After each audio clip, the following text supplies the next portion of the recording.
Ford Fiesta a Rally 2 bola technika, s ktorou odjazdili túto súťaž.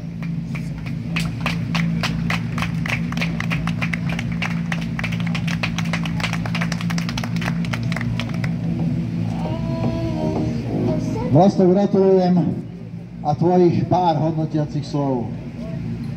V prvom rade sme radi, že sme tu chceli. Bolo to strašne náročné, rozbité trate, veľmi horúco, takže každý, kto je v cieli, si môže gratulovať, si myslím. Takže tešíme sa a je to super za nás. Dobre by bolo, keby sa to vrátilo do jesenného termínu, nie? Tak, každý má svoje čaro. Určite, samozrejme. Takže takýto je pohľad druhého najrýchlejšieho Slováka na tohtoročnej 50. Garrett Rally Košice.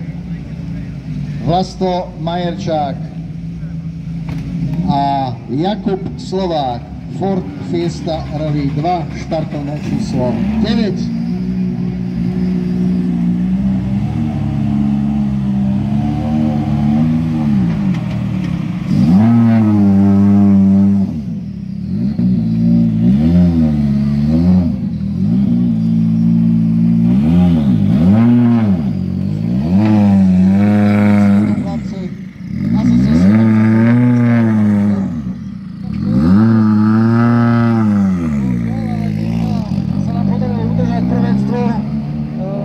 Medzinárodných majstrovstvách Slovenskej republiky, takže budeme bojovať ďalej o tento titul a držte nám